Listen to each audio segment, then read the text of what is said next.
Hey,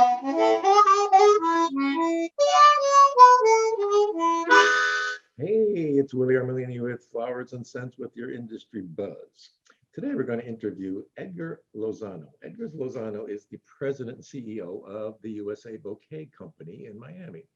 And they're a big company that makes bouquets and sells flowers and does fulfillment and does all sorts of things. And Edgar's going to tell us about it. So without further ado, Edgar Lozano. To my friend, Edgar Lozano. Edgar, how are you today? Good to see you, Willie. My pleasure. We have a long history together. You and I have been around a long time. I think I'm not even sure where you were before Flora Fresh. You were working with somebody, right? No, actually, I started the company by bringing Tom Kerr Tom Kerr.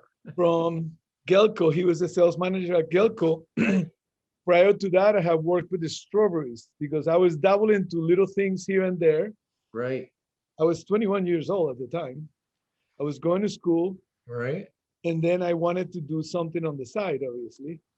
So the idea came out to do some strawberries. So through the strawberries, I met Mike Park, the accountant for Dan Gelfman, who Okay. was hitting the same dogs as I was getting selling strawberries.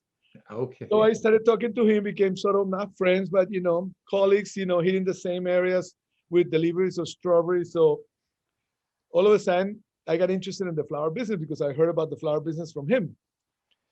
And then one day he invited me to Gelco. I visited Gelco. I went and saw the operation. I was completely blown away. Obviously, at the time, they were at the airport inside. Yeah. They were the Carnation King. So Sure. through, the strawberry business, I even sat down one day with Dan Gelfman, and they told me that I should stay away from the strawberry business because he's going to own it. So I should get away, which I follow his advice quickly Wow. That and got into Gelfand our told, business. they told you to get out of strawberries because he was going to be the strawberry king, huh? No, because he was really bringing in a lot of imported strawberries, and I was bringing little lots. So it says Okay. Oh, you were bringing them from Colombia? he was bringing them from Ecuador. Mainly Ecuador was the and Chile, the two Okay. major players. Ecuador was the new kid on the block. Chile was the main player at the time. Sure. So quickly I got away from that because obviously I saw that I had no potential in it. And then, I looked at the flower business and a couple of my father's friends in Colombia had farms, but that was just a side business for them. So I said, I'm going to call my father's friends and see what's up with them. I called them and they told me that they're so disappointed of the companies that they work with because it's all on consignment and I don't know what prices I'm going to get at the end of the month. The story that you always hear about the growers. Consignment, yes. So I said, well, I don't want to sell to the wholesale florist. I want to sell to the retail florist. So I got the great idea, imagine that, to take a van and start selling flowers from Miami all the way to West Palm Beach and trying to hit the florist. Oh, I yeah. would pour 20 boxes of roses. I started with just with roses at the time because that's what my friend's father was growing. So quickly realized that I was going to die doing that because they would cherry pick me the colors that they want and then leave me with the bad stuff. So I couldn't sell the bad stuff. So long story short, that quickly went away. In that process, I kept talking to Tom Kerr. And then Tom Kerr, one day said, if you want to get serious in this business, you got to get a warehouse. You got to do the right thing. So I said, and how do I do that? I said, well, you hire me as a sales manager and you do everything else. You go source the flowers with your father's friends at the farms, you make a commitment with them and we get a number of boxes on a weekly basis and we place them in the wholesale trade. Basic as that. That's how we started. That was Flora Fresh, yes? Yep, that was Tom Kerr, basically, the pillar of the company at the time. And we learned from Tom, Yeah. really. Well, yeah, he knew the business well. Tom was, Yep. He was a wholesaler, remember, he in knew the Indiana. wholesale, right? His father was a grower, so he knew the whole business. Okay. So your father ended up becoming a grower, right? That's what No, happened, no, right? my No? father, like every entrepreneur in Colombia, he was in the steel business. Oh, okay. So he had some land. Obviously, they all, in Colombia, they all buy land. Sure. And and then one day, I said, Dad, how about, I lease the land from you and I start growing some flowers. He said, no, no, no, no, I'm doing this. So obviously didn't work the first time. So Okay. we went and bought a little piece of land that was inexpensive at the time in Tocancipá. That was our first farm. And then we got to about, I don't know, 60 hectares. I was never a good grower because I wasn't there, obviously. Right. Yeah. So I had to hire people to run things, and it was difficult. And then I had my younger brother came and joined me, but we weren't growers. We were more excited always about the distribution side, Right. the US side of the business. So obviously, in time, I realized that that wasn't my thing. And that came at the time that USA Flora showed up. Aha. So, land values had gone up and, that stuff. So we started, like moving farms into something else. And I started dedicating myself to really managing a flower company and forget about the growing piece.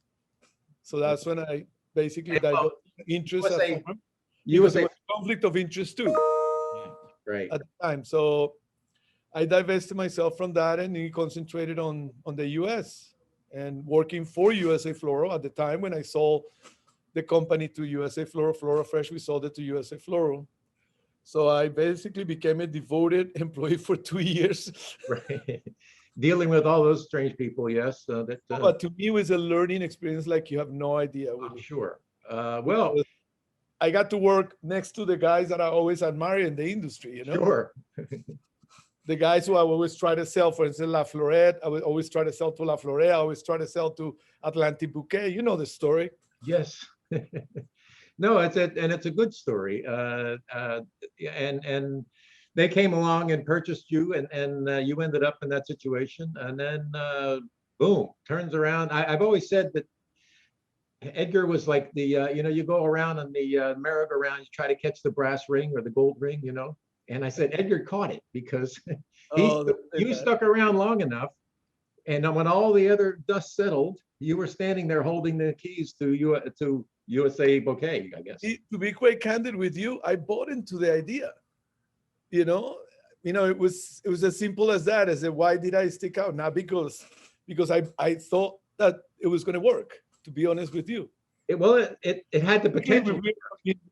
you started realizing quickly that there was holes in the plan and obviously challenges. When they bought Floremex, and we realized this is That going was on. it. That was the kiss of death. Yes.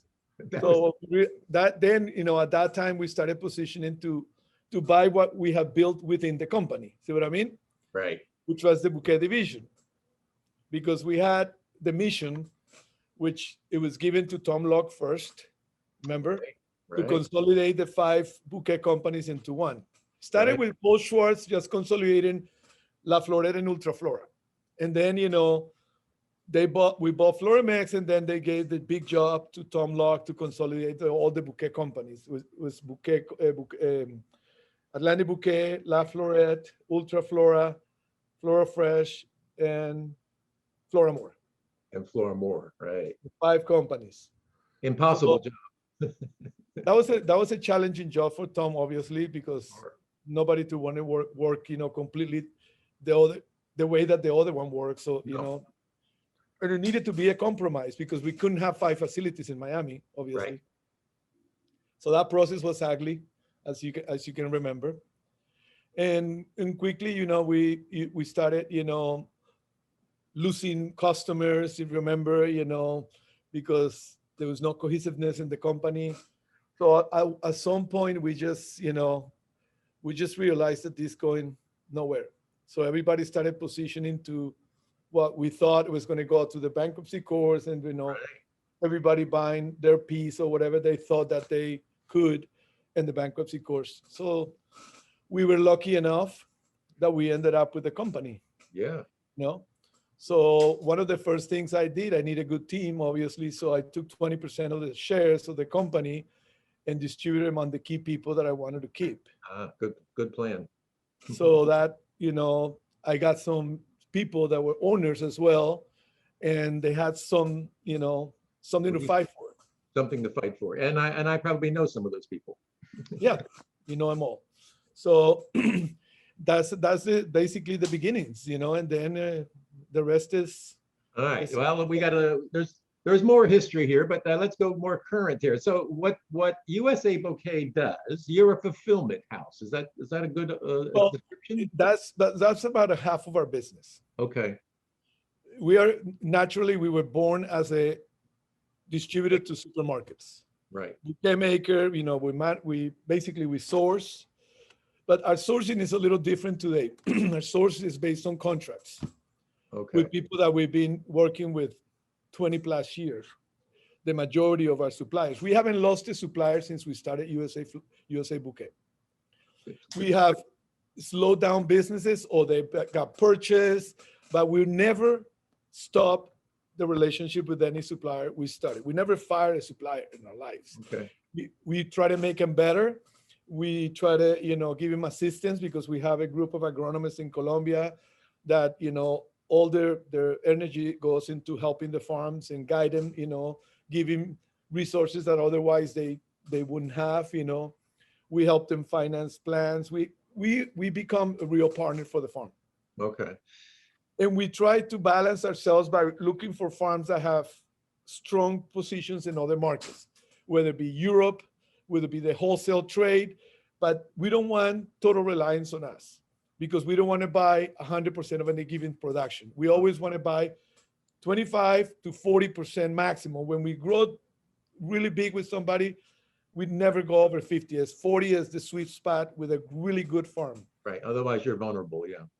Yeah. Otherwise, we both are vulnerable because we completely dependency is sometimes not a very comfortable situation because we have bad times, that our customers are not ordering enough, So we want them to have other outlets as well.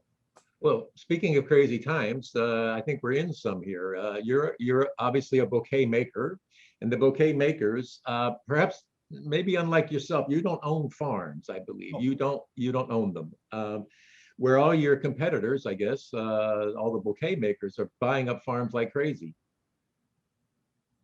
Well, this is basically the way we see it internally. Obviously, everybody sees, Right. your place in the market a little different. But the way we see it is we're not going to be the cheapest guys in the market because we have to, in our model, the grower makes a little profit, we make a little profit.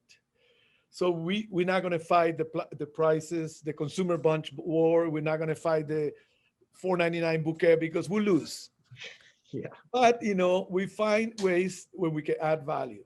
Where we can add value. We have exceptional logistics. As a company, we're well positioned logistically. So we cut a lot of cost in the logistics because other people are more focused on farming, more focused on other things, and they don't see as, I don't want to say it because not everybody's the same, but we focus on looking for opportunities in logistics and how we move product in the supply chain. So we become pretty good at that. Yeah, we leverage the volume and all the things that we do. We also, to add volume to our cost, we bring in CFS into the play. The CFS does operations for third parties. So all that critical mass, we start making sense with airlines, with tracking, with a lot of different things. Our locations, we not only do fulfillment, we don't only service supermarkets, but we also service like FTD brands to move product into the florist, into the wholesale market. We got flowerbuyer.com that they do logistics through our network. We got FTD, we just flower exchange. We got a lot of things happening in our supply chain. And we're always looking for new things. Yes. We team up with other industries like the produce industry, and then we create routes to do DSD distribution. So there's a lot of things that we do to fight, what we call the differences that we have in cost of production versus, having somebody else produce it for you. Yeah, well, you're in the logistics business. You have been. And you were one of the first, I believe, to go open up regional distribution and around the U.S. to support your system. Yeah. Now we have seven. Seven we have 7 distribution centers and we have plans for 3 more in the next 2 years. Wow. So then comes along somewhere along the line, the Dutch Flower Group shows up and took some interest in you, I think.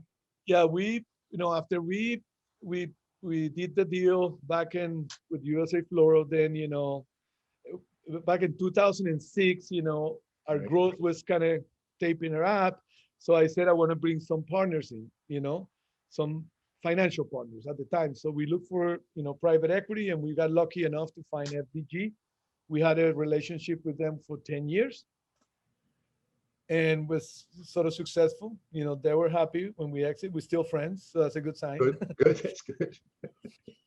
They were an excellent group that we learned a lot from them. They had a very big vision. They have a big portfolio of companies. We learned from a lot of those companies as well. And then it came time for an exit strategy, and we wanted to be part of a basically an industry player, a significant industry player. Right. But since we're not growers, we didn't fit too much with the vertical integrated models. And we always had a very good relationship with Marco, the CEO of Dutch Flower Group, for a long time. Because back when I was going to purchase the company, I had a meeting with his father at the time and with the Floramex folks, because I thought that maybe they were interested in buying USA Bouquet with me. Okay. And they were not ready at the time. I said, we have a lot to do in the European market. I think the US market is for later on. Keep us in mind. Obviously, Floramex disappeared. We bought them and we disappeared them, Yeah. But that Flower Group continued to grow and became the most, Yeah, they're the successful biggest, I think. Yeah. in Holland. So we were lucky enough that when we called him, we're ready, and he was ready too. So here we are. Well, you and send my regards to Marco, because I'm trying to get him for an interview, but he's being elusive to me, so I gotta pin Marco down. Oh, Um, you get him. I'll work on it, but you talk to him, so you tell him I Yeah. want to interview. All right, so here we are, more current. Mother's Day was rough. I know you said I tried to get you an interview, and you said please after Mother's Day. So Yeah. it was a rough one. Logistics, at which you're in, you know well that the planes coming out of Bogota are difficult. Or It's like this Mother's Day, I think, hit us from every direction, every direction. every single direction. It COVID. started out to be challenging on, with the product, because the product was a little late, so created a lot of speculation in the marketplace. Yeah, Then, there was no lift. there was They no did no capacity. The airlines basically did not, in my view, I don't want to accuse anybody of anything, but in my view, they knew what was coming, but they didn't want to be out there explaining what was coming, Yeah. because they use it to their advantage. They created what they call the charter model. Oh, how And much you now gonna pay? Right? How much? they give you a little capacity, and they know you have all these flowers, but they're going to make available some charters Okay, at whatever price the market dictates, right. supply and demand. When Wow. you let that happen in the holiday, which obviously we got to, I don't know, in our case, we pay astronomical amount of money in Yes. freight. Yes, you don't want to talk about that money. No. It's But that was stupid prices that we pay in money, freight. but you had to do it. Yeah. There was no other way, because once you're committed to your customer, you're going to deliver, no matter what. Yeah, that's sort of the flip That's one side of it. industry that I just don't understand where we get that from. Because no matter what, you see us all going nuts, killing ourselves, but we have to deliver. It's amazing. I tell you, we created an amazing industry, and the sense of responsibility that we all have is incredible. Yeah, and the supermarkets, I've been shopping, and the supermarkets are they have flowers, and I don't know who's losing money on some of those flowers, because We all are, because at the rate that we were paying, the charters, and then the labor, everything, Yeah, the trucking and all the extra stuff. I said to my wife, I said, all these flowers in here, somebody lost a lot of money on these, because they're cheaper than you could, they're selling them cheaper. I think that we as an industry, if we don't learn from what happened, then I don't know what needs to happen for us to learn. you No, and I know. think there's many a challenge out there in the logistics world. Being my family being one of them, but they're having trouble with drivers and labor. I'm sure you're having trouble with labor getting people in the building to work. You have Absolutely. We have the government competing against us, the government's competing against you. It's true.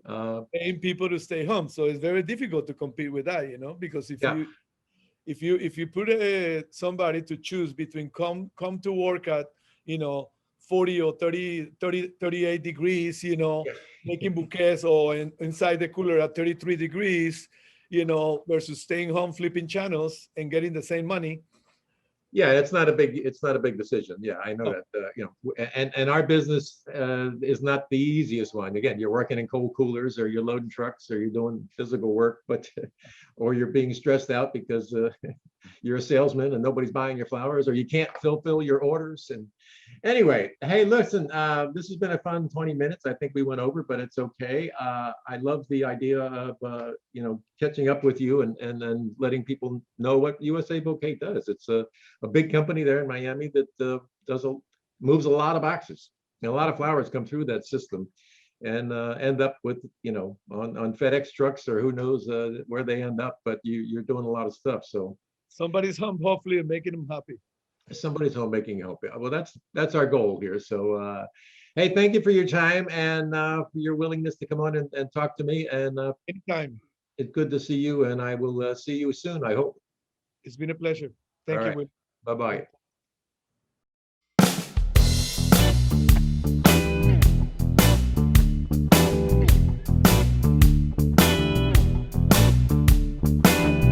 I saw you dancing in the club tonight. You long